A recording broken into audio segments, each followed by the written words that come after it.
Okay, folks, we're hitting the ground running today because, wow, the global tech industry is really trying to process a regulatory shockwave right now. Absolutely. And we're not talking about, minor tweaks to visa rules here. We are diving headfirst into a, frankly, bombshell policy. It's hitting corporate bottom lines hard and shaking the very foundation of how international talent moves. That's exactly it. The topic is this massive financial disruption. It's coming from Donald Trump's proclamation imposing a really staggering, like non-negotiable $100,000 annual fee. $100,000 annually. Annually, yes. That's what, around 90 lakh rupees for our listeners familiar with that. And it's targeted at companies using the H-1B visa, the specialty occupation visa. Right. And look, this is an explicit, pretty aggressive move. The stated goal is to destroy what the administration calls the low-cost labor advantage. Which they say has become rampant, especially in IT outsourcing. Exactly. Especially within those big IT outsourcing firms. Yeah. And it's all framed, officially, as being about protecting American jobs. Okay, but the huge question here isn't just about the money, right? It's intent versus actual impact. I mean, is this like a surgical strike against real documented abuse in the system? Or is it just this giant economic sledgehammer? Yeah, is it going to send our best high-skilled jobs, our IP, our innovation, just fleeing? Packing up and going overseas to places like Canada or the UK. That's the fear. We've pulled together the hard data, the stuff that backs the policy's rationale, but also the data showing these potentially massive, maybe unintended consequences. So you need to stick with us for the next, say, 20 minutes or so. Yeah. We're going to tell you exactly which huge U.S. tech companies, think Amazon, think Apple, are also deeply involved in using the very system this massive fee is targeting. Mm-hmm. This is the deep dive, powered by Kaizen Cherry, a shortcut to getting really well informed on the complex stuff. And our mission today, really, is to get past the headlines, the political sound bites, and truly understand the operational complexity behind this single, really drastic six-figure number. Yes. And for a lot of companies, this threatens their whole business model. Right. So we'll cover what the H-1B visa is supposed to be, how it's been, frankly, gamed historically, especially by these big outsourcing players. Okay. And we'll also look at the tough new enforcement rules that were already changing things for companies and foreign workers even before this huge fee landed. Okay, now, if you're following along, you are absolutely part of this conversation. We want to hear what you think right off the bat. If you believe, look, this policy is needed, it's necessary to force companies to pay real market wages, protect U.S. workers, drop a 1 in the comments right now. Yeah, let us know. But if you think this massive fee is just going to stifle innovation, maybe cause huge job offshoring, lead to a serious brain drain, drop a 2. Go ahead, do it now. Your input really helps shape this whole discussion. Okay, let's start with the main event itself, the earthquake, really. This isn't just some idea being floated, is it? This is like official policy set to hit the books. You lay out the specifics. What does the proclamation actually say? Yeah, it's definitely real. The source material, particularly what we saw from ET Online, confirms President Trump signed this proclamation, and it imposes that $100,000 annual fee. That's the key part, annual. Not a one-off filing fee? No, absolutely not. It's a mandatory yearly payment for every single H-1B visa holder under certain, employment situations. And the effective date is set for September 21, 2025. Wow. I mean, that is just an astronomical number for employers. Think about it. If a medium-sized IT consulting firm has, say, 50 H-1B workers, Yeah. suddenly they're looking at a $5 million annual surcharge on their labor costs. Yeah. Poof. It's huge. So what happens then? What's the immediate wall they hit if a company thinks, okay, we'll just file the H-1B petition like always, but we're not including that massive check? Well, the proclamation is pretty blunt about that. It basically restricts the approval of any H-1B petition that is not accompanied by proof of this $100,000 payment. For how long? For 12 months. Yeah. So it effectively just stops non-compliant companies in their tracks. They can't staff up using the H-1B program if they don't pay up. Are there any ways around it? Any exceptions? There are, but they look extremely narrow based on the source material, really tight. Companies could potentially bypass the fee, but only if the hiring is specifically deemed to be in the national interest and it doesn't threaten U.S. security or welfare. That sounds like a massive hurdle to clear. Yeah, a really high bar, yeah. Especially for, standard IT staffing roles. It seems unlikely those would qualify easily. Okay, so when you roll out a policy this disruptive, this huge, the justification has to be equally strong, right? What's the administration actually saying is the goal here? Because, Critics immediately jumped on it, calling it anti-immigrant. Right. But the administration is framing it very distantly, aren't they, as defending the American worker. Precisely. The official policy goal is all centered on protecting U.S. workers and, interestingly, national security, too. National security, how does that fit in? Well, the rationale they cite is this idea of widespread, decades-long abuse of the program. The argument is that the H-1B program, in its original design by Congress, was meant to bring in high-skilled, temporary workers to supplement American workers, fill critical talent gaps. Okay, supplement, not replace. Exactly. But according to the proclamation itself, and this language is quoted in the ET Online coverage, it's been deliberately exploited to replace with lower-paid, lower-skilled labor. And they point fingers mainly at the big outsourcing firms for this? Primarily, yes. They use it as a cost-cutting tool, basically. So the core argument is that companies were using a visa meant for, say, PhD researchers or highly specialized engineers, and instead using it as a pipeline for cheaper labor for jobs that maybe didn't truly need that super specialized knowledge or that specific degree level. Is there actual data to back that claim up, that the program has fundamentally shifted towards this lower cost model? There is, yeah, and the shift looks pretty stark when you see the numbers. Historically, the H-1B was used across various fields: engineering, medicine, education, IT. Right, a mix. A mix, exactly. But the source data we looked at shows this huge concentration now, really focused in one area: information technology. IT workers now make up over 65% of all H-1B visa holders. 65%, wow. Yeah, and according to ET Online, that's up dramatically from just 32% back in 2003. So it's more than doubled its share. Okay, that's a massive shift. And it's this heavy concentration in IT services where the administration claims the biggest wage suppression is happening. That's the basis for targeting the outsourcing model that heavily relies on this visa. Going from roughly a third to two-thirds in just IT, that definitely tells a story. And look, we've all heard those anecdotes, those really painful stories about abuse. The image of an American worker being told, hey, train this H-1B person who's taking your job, and then you're out. It's a really damning indictment of how the system was allowed to operate. Yeah. And the source context, particularly from the Economic Policy Institute, or EPI, confirms these stories aren't just isolated incidents. They're described as real and systemic practices. The TPI documented this. Yeah, EPI specifically reported on practices where companies laid off thousands of American employees. And then, adding insult to injury, they actually required them to train their foreign replacements, the ones on the H-1B visa. Unbelievable. Often under strict non-disclosure agreements, too, tied to getting their severance pay. It's brutal. And the national security angle you mentioned, where does that come from? That seems to stem from actual law enforcement actions. The proclamation mentions, and ET Online touches on this, that law enforcement has been actively investigating some H-1B reliant outsourcing companies for serious stuff like visa fraud, conspiracy to commit money laundering, other illicit activities. Wow.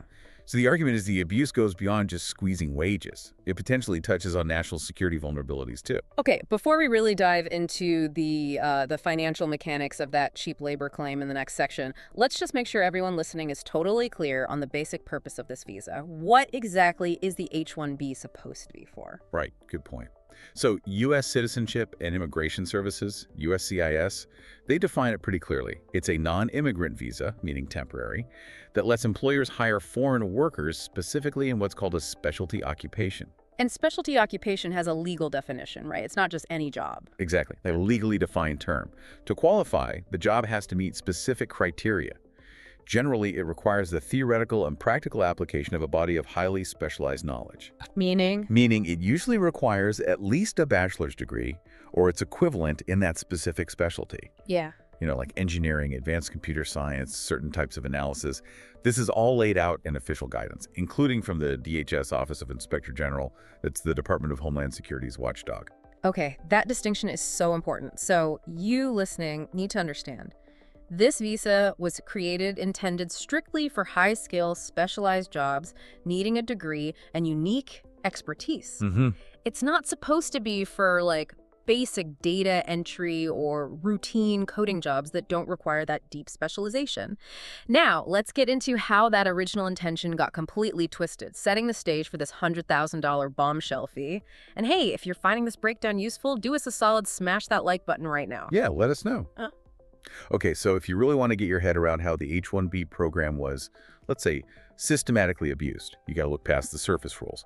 You need to drill down into how they defined prevailing wage. Because the whole system of alleged abuse, it really boils down to a kind of technical flaw or maybe a loophole in how the Department of Labor, the DOL, determines the minimum wages for these jobs. Okay, let's unpack this one carefully, because you're saying this is the critical piece of the puzzle in this whole deep dive. So the rule is there's this thing called a labor condition application, the LCA. Correct. And on that, the employer has to promise, they have to attest, that they'll pay the H-1B worker whichever is higher. Either the actual wage they pay their other similar workers or the local prevailing wage for that job in that area. Yep, that's the rule on paper. Okay, that sounds fair enough on the surface. So where's the loophole? How did companies manage to legally pay significantly less than what you'd expect the market rate to be? Okay, the loophole is baked into the Department of Labor's own system for defining that prevailing wage. They use levels, wage levels. And the core data point here, again from that 2020 Economic Policy Institute report, it's really staggering. 60% of H-1B positions are certified at wage levels that are well below the local median wage for that specific occupation. 60% below the median. How do they manage that legally? They manage it legally by essentially misclassifying the worker's required experience level for the job duties listed on the petition. Okay, explain those wage levels. How does the DOL break down experience and how did companies exploit that? So the DOL uses 4 specific wage levels. Think of them as steps. And they're defined by wage percentiles in the local area for that job. Level 1 is set way down at the 17th percentile of local wages. 17th percentile, that's pretty low. It is. And it's explicitly designated by DOL for entry-level jobs. You know, positions requiring only a basic understanding, maybe routine tasks under close supervision. Level 2 is the next step up, at the 34th percentile. Still below the median, meant for qualified jobs, but still needing supervision. Okay, so level 1 and 2 are clearly below the midpoint wage for the job. Clearly. Level 3 is closer to the median, and level 4 is for the fully competent, highly experienced folks, often working independently, usually above the median. Okay, so here it is. Here's the, let's call it the legal trick, the exploitation that people need to grasp.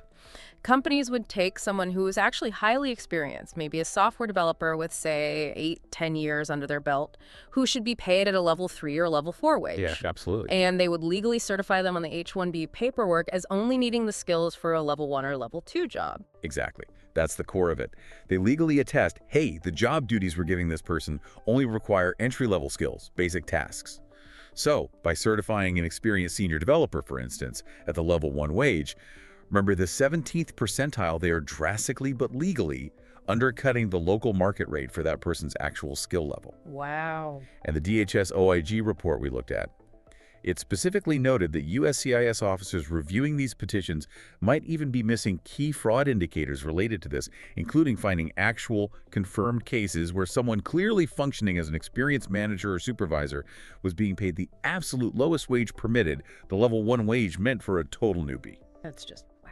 Imagine hiring a seasoned architect capable of designing a whole system and legally paying them the salary meant for a fresh graduate doing basic bug fixes. That model seems perfectly tailored for those large-scale IT outsourcing firms, doesn't it? Which is exactly where the administration says the abuse was most concentrated. It absolutely is. The source context clearly shows a really severe concentration of H-1B approvals among just a handful of big employers. Get this. The top 30 H-1B employers, just 30 companies, accounted for a massive 27%, over a quarter of all 389,000 approvals back in fiscal year 2019. 27% from just 30 companies. Yeah. And here's the kicker from that EPI report again. Fully half of those top 30 employers operate using an outsourcing business model, meaning they primarily hire people to then contract them out to work at other companies, third-party clients like banks, retailers, insurance firms. Rather than hiring them for their own internal specialized needs. Exactly. It's a staffing model, not necessarily filling their own unique talent gaps. Okay, give us some names. Who are these giants that really perfected this cost-saving model using that wage loophole? Well, looking at that FY 2019 data, the dominance of the outsourcing model is really clear. You see these huge, often foreign-based IT service providers right at the top. Cognizant was number 1 with over 13,000 approvals that year. 13,000. Yeah. Followed closely by names like Deloitte Consulting, which also has a huge consulting outsourcing arm, then Tata Consultancy Services, Infosys. Okay, the big Indian IT players? Right.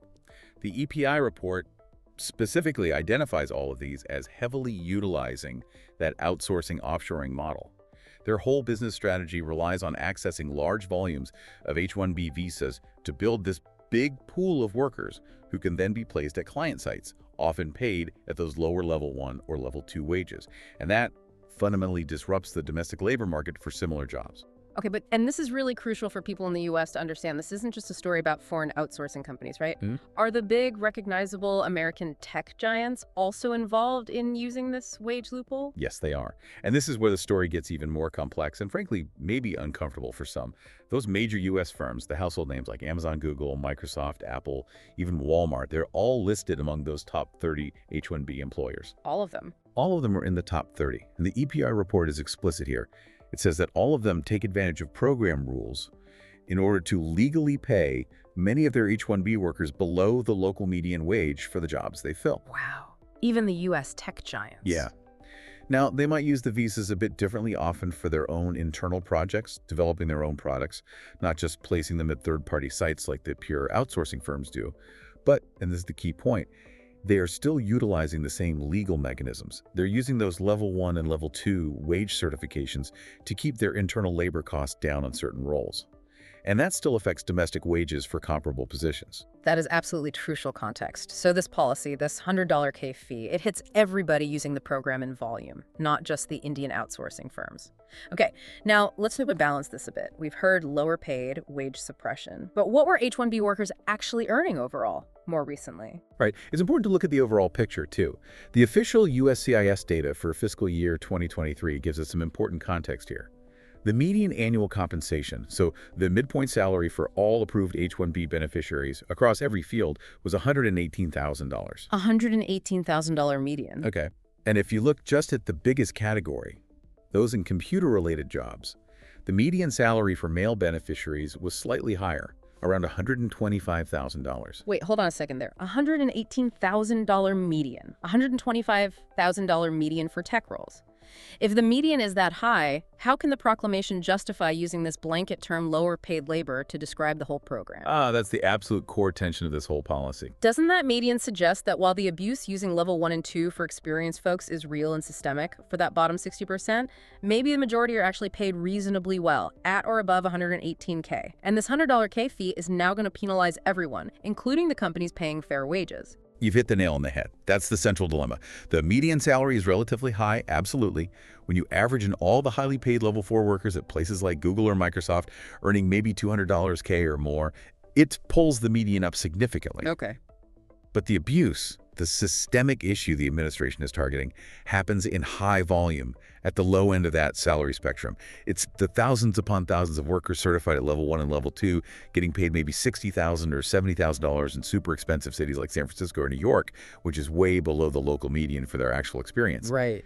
So the administration's position seems to be that high median is irrelevant if the mechanism itself allows for mass wage suppression at the bottom end. The $100,000 fee in this view isn't just about the median, it's like a shock and awe tactic. It's designed to force every single employer, even the ones already paying the median or above, to pause and really justify the massive extra cost of hiring a foreign worker versus an American worker. Okay, that really clarifies the dynamic.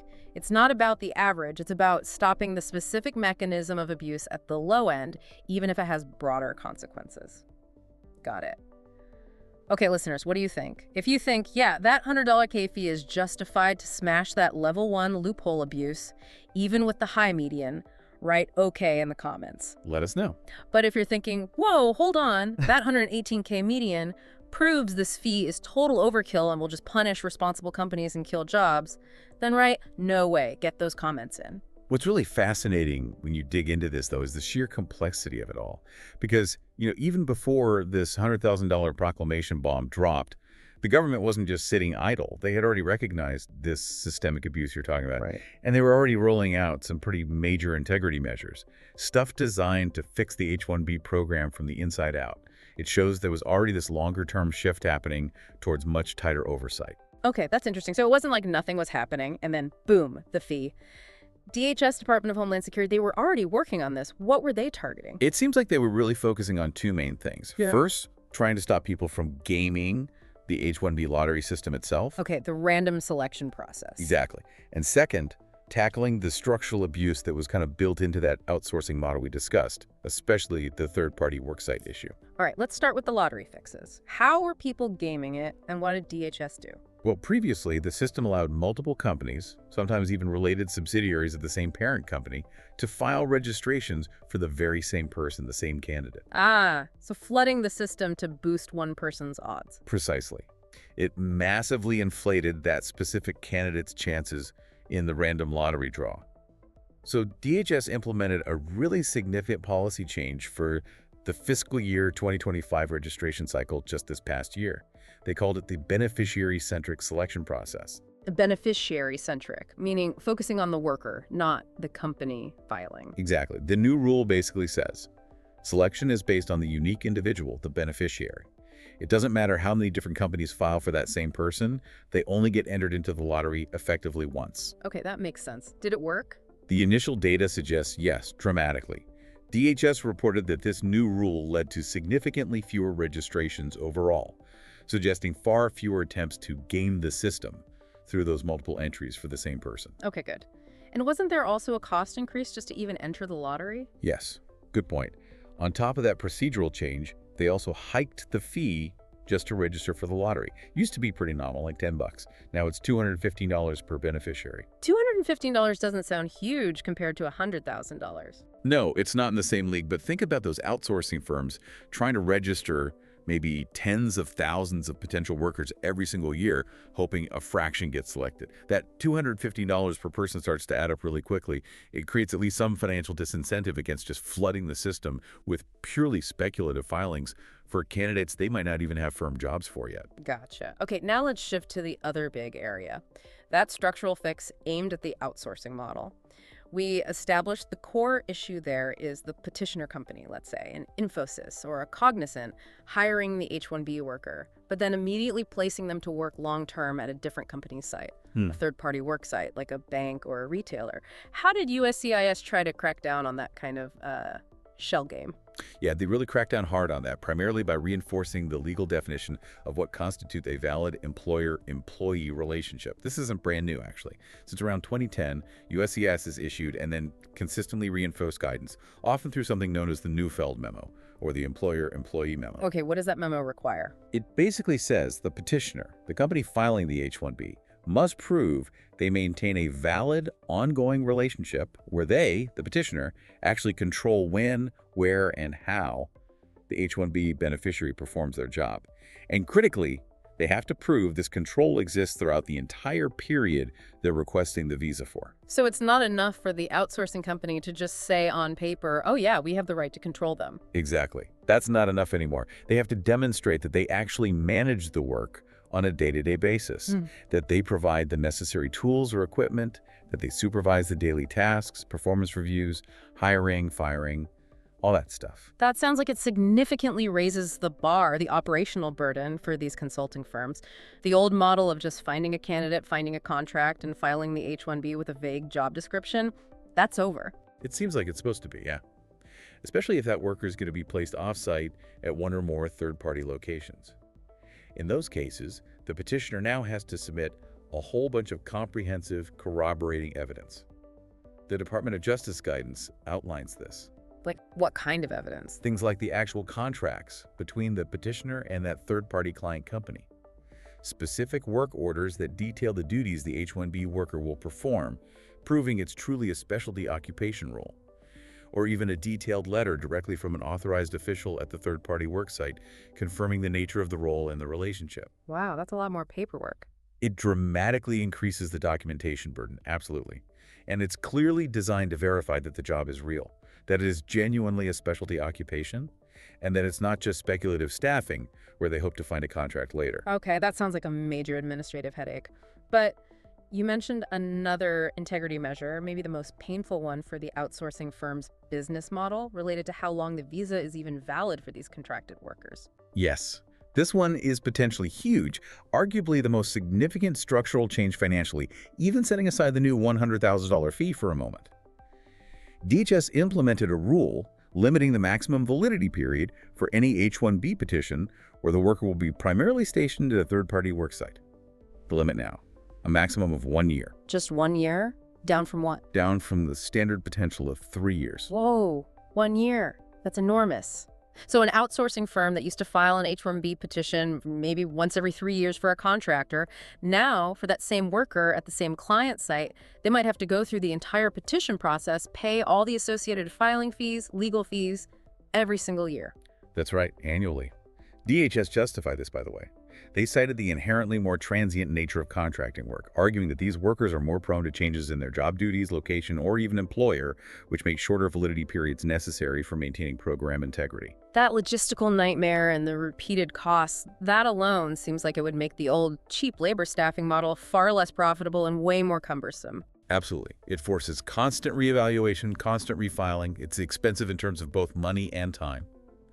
And crucially, if these companies fail to comply with any of these rules, the wage levels, the employee relationship proof, the worksite documentation. What happens then? Well, the government has definitely sharpened its teeth on enforcement. USCIS conducts mandatory site visits. Some are random, part of this program called the Administrative Site Visit and Verification Program, or ASVVP. Others are targeted maybe based on specific red flags in a petition. They actually show up at the office or the client site. They do. To verify the worker exists, that they're doing the job described, that the employer relationship is real. And the DHS OIG report we mentioned, it actually found that IT consulting firms had a significantly higher rate of unverified site visits, meaning the inspectors couldn't confirm the details or found discrepancies compared to companies in more stable sectors like manufacturing or finance. Which suggests persistent compliance problems, specifically in that IT outsourcing sector. It certainly points that way. And USCIS has now codified its authority to conduct these inspections. Refusal to cooperate can lead to denial or revocation of petitions. And there's another cost factor, too. If an employer terminates an H-1B worker before their visa period is up, maybe because a contract ended or the economy slowed down, Yeah. the law is very clear. The petitioner, the employer who filed the H-1B, is legally liable for the reasonable cost of return transportation for that worker back to their home country. So they have to pay for their flight home. Essentially, yes. It's another built-in cost and liability that companies have to factor in, making mass layoffs of H-1B holders potentially more expensive and financially risky. It's all part of this bigger picture of tightening the screws. You know, if you're learning just how layered and complex this whole visa system really is, give us a follow right here on the Kaizen channel. Don't miss our future deep dives. Okay, so we've laid out the problem as the government sees it, right? The alleged abuse, the wage suppression mechanics using those DOL levels. We've also talked about the fixes that were already being put in place, the lottery changes, the 1-year limit, the site visits. Now we have to pivot and look at the potential fallout from what you called the nuclear option, this $100,000 annual fee. Because the critics are screaming, warning this massive fee, especially layered on top of all those other tightened regulations, it won't actually protect American jobs in the long run. It'll just stifle innovation and trigger a huge exodus of talent, what we commonly call brain drain. Yeah, this is the massive counter-argument, isn't it? And the economic risk here feels pretty tangible. The core concern really centers on, as you said, stifling invention, stifling innovation. How so? Well, analysis from various groups, including think tanks like the one behind Project 2025, they warn that severely restricting H-1B numbers, either directly through caps or indirectly through massive fees like this, risks really lessening the diversity of ideas and experiences coming into the U.S. economy. Fewer perspectives, fewer breakthroughs? Potentially, yeah. Especially in those critical, forward-looking fields like artificial intelligence, biotechnology, renewable energy, areas where the U.S. wants to lead.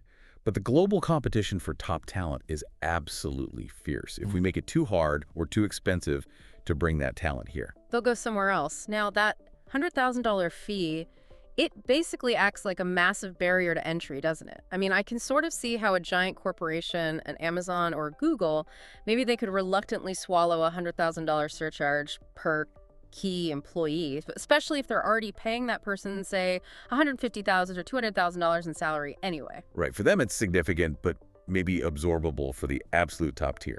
But what about a really promising tech startup? Maybe they've got some venture funding, they need to hire just a handful of incredibly specialized foreign engineers with unique skills not easily found domestically.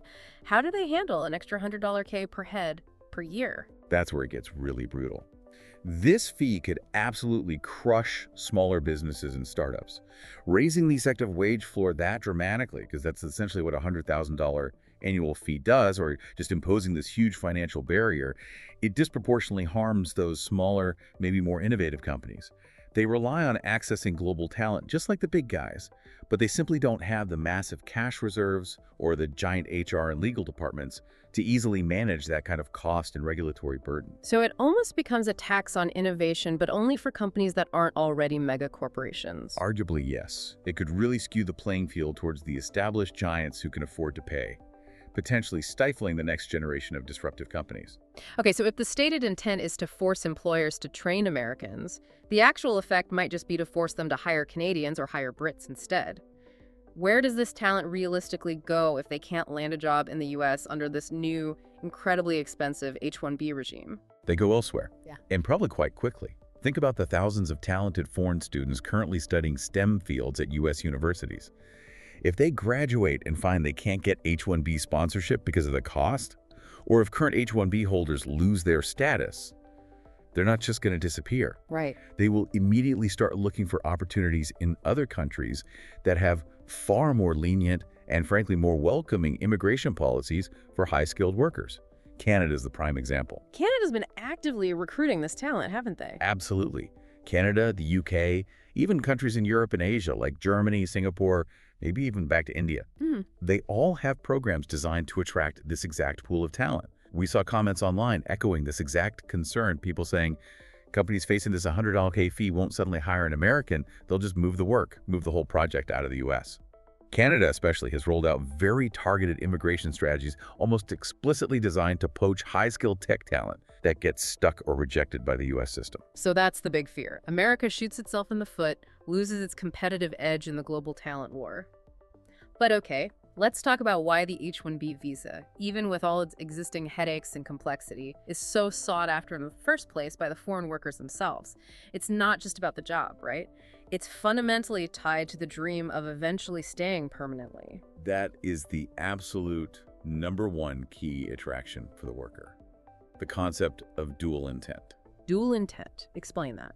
The H-1B is one of the very few temporary non-immigrant visas that legally allows the holder to have two intentions at the same time. They can maintain their temporary status legally, working in the US, while simultaneously having the intention to pursue lawful permanent residency, what we commonly call a green card. So it's seen as the main bridge to immigrating permanently. For most high-skilled foreign workers coming here for a job, yes, it represents the primary, often the only viable pathway to eventually settling down permanently in the United States. That's why it's so incredibly valuable to them. But the huge frustration, the bottleneck we hear about constantly, especially for workers from India and China who make up the majority, is that the path from getting the H-1B to actually getting the green card isn't a smooth bridge at all. It's more like a decade-long tightrope walk over a massive backlog. That's a good analogy. It's the single biggest hurdle, the biggest point of pain in the entire employment-based immigration system. The source material, like the U.S. Innovation at Risk piece, really highlights this. There is a colossal green card backlog, driven primarily by these outdated fixed per-country quotas that haven't been updated in decades. Or country quotas. Yeah, each country gets the same small percentage of employment-based green cards each year, regardless of how many qualified applicants they have. So because India and China have such huge populations and so many skilled workers coming through the H-1B system. They hit their tiny quota instantly, and the line just gets longer and longer. Exactly. An Indian tech professional getting approved for the start of the green card process today might be looking at a projected wait time of, well, estimates vary, but potentially several decades, maybe even a lifetime for some categories. Decades? That's insane. You're trapped in temporary status for decades. It's an incredibly difficult situation. It traps highly talented, highly contributing people and their families in this state of limbo for years, sometimes decades. It creates huge uncertainty, impacts their ability to change jobs easily, buy property, start businesses, risks their family stability, and definitely hinders their long-term career growth. And while they're stuck in this multi-decade waiting line, what about their families, specifically their spouses who often came over with them and might be highly educated and skilled themselves? Can they work? That's where another crucial piece comes in, the H-4 EAD. That's the employment authorization document for spouses of H-1B holders. Now, not all H-4 spouses automatically get it. Generally, the H-1B holder needs to have reached a certain stage in the green card process specifically, having an approved I-140 petition, which is that initial green card approval. Or in some cases, if they're already past their initial 6 years on H-1B and are getting extensions based on that pending green card process. So if the main H-1B holder is far enough along in the green card queue, their spouse can finally get permission to work. Yes. And the source context we reviewed, like from GoElite, describes the H-4 EAD as a total game changer for these families, again, predominantly affecting Indian tech professional spouses. Why a game changer? Because it restores their professional identity. Many of these spouses have advanced degrees and successful careers in their home countries. Being unable to work for years in the U.S. can be incredibly frustrating and financially difficult. The EAD allows them to finally re-enter the workforce legally, contribute financially, pursue their own careers, and it really helps stabilize the family unit during that incredibly long, uncertain green card wait. Okay, so you have this incredibly complex system. The desirable H-1B with dual intent, but marred by the level 12 wage abuse, now facing internal crackdowns, the massive green card backlog trapping people for decades, the crucial H-4 EAD lifeline. And now, layered on top of all that, the threat of this $100,000 annual fee. It seems natural that both employers and the workers themselves would desperately start looking for safer, maybe less costly, definitely less regulated alternatives, right? Absolutely. The pressure to find alternative pathways becomes immense. And interestingly, the proclamation itself actually sort of encourages this. It mentions that employers and workers should seek other routes. What kind of other route? Well, routes that are generally considered much more exclusive, reserved for the absolute top tier or specific situations. Things like the O1 visa. O1, what's that? That's for individuals with extraordinary ability. Think Nobel Prize winners, Olympic athletes, internationally acclaimed artists or scientists. It requires proving you're really at the very top of your field through extensive documentation of awards, publications, high salary, critical roles. Okay, so that's not a realistic option for most H-1B level folks. Not for most, no. It's a very high bar. Then there's the L1 visa. L1. That's for intra-company transferees. This allows a multinational company to transfer an employee from one of its foreign offices to a U.S. office. But there are conditions. The employee usually needs to have worked for the company abroad for at least a year, and they have to be coming over either as a manager executive, L1A, or as a worker with highly specialized knowledge unique to that company, L1B. Okay, so that only works if you're already employed by a big multinational company abroad. Still limited. Exactly. It's useful for global companies moving their own talent, but not for hiring new talent from the global pool directly into the U.S. Then the third area gaining massive traction is trying to bypass the standard employer-sponsored green card backlog altogether. How do you do that? Through certain green card categories where you can essentially petition for yourself without needing a specific job offer or employer sponsorship. The main one people talk about is the EB-2 National Interest Waiver, or NIW. National interest. Yeah. If you can prove that your work is in an area of substantial merit and national importance to the United States, and that you're well positioned to advance that work, and that, on balance, it would be beneficial to the U.S. to waive the normal job offer requirement, you might be able to self-petition for a green card. That sounds potentially very appealing, skipping the line. It is very appealing, and applications for NIWs have reportedly surged. But again, it requires demonstrating significant achievements and impact. It's not automatic.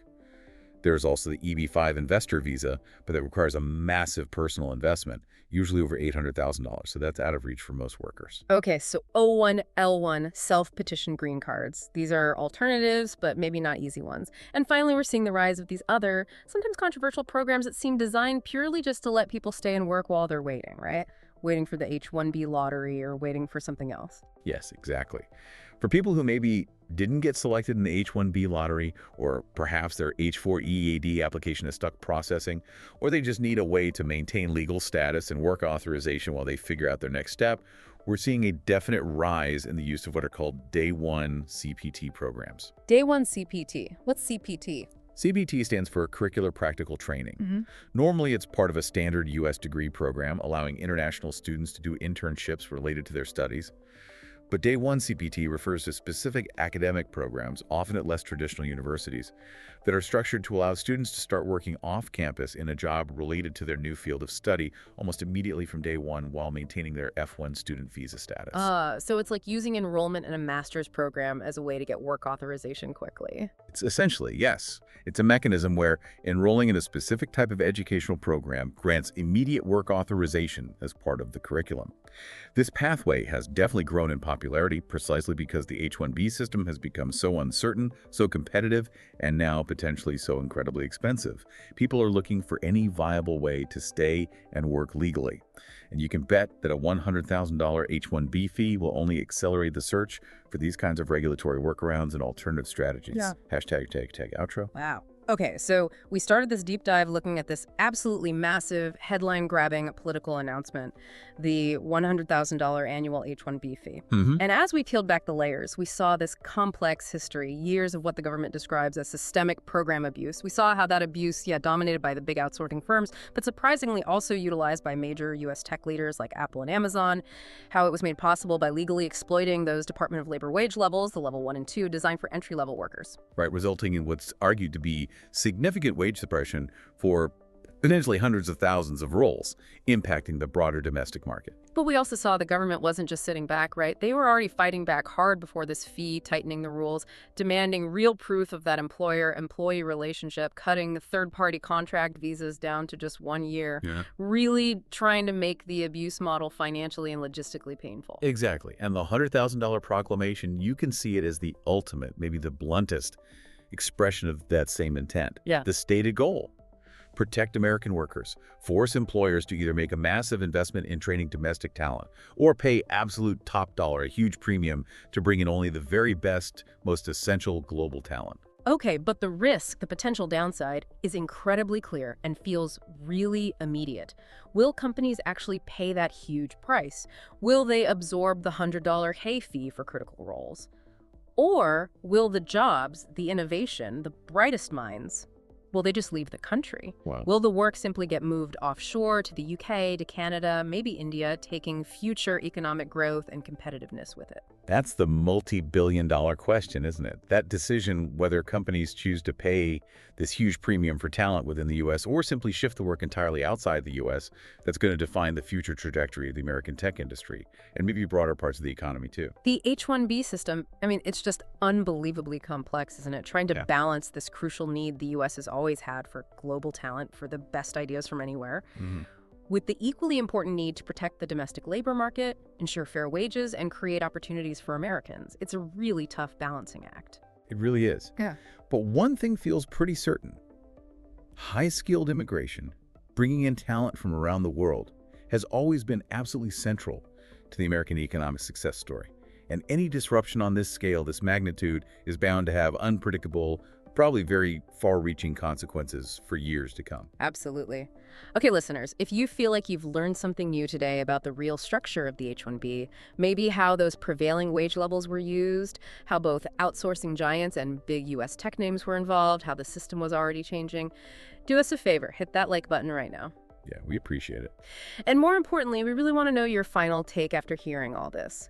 Do you think this massive $100,000 fee will, at the end of the day, actually benefit the U.S. economy by forcing fairer wages and prioritizing Americans? Or do you think it's going to backfire, leading to a damaging exodus of talent and innovation? Share your story, share your opinion down in the comments below. Let's keep the conversation going. We're always digging through the sources, looking for those crucial nuggets of knowledge, trying to cut through the noise and bring you the clear, factual insights you need to be truly well-informed. We really look forward to our next deep dive with you all. Until then, keep learning. And please don't forget to follow the Kaizen channel.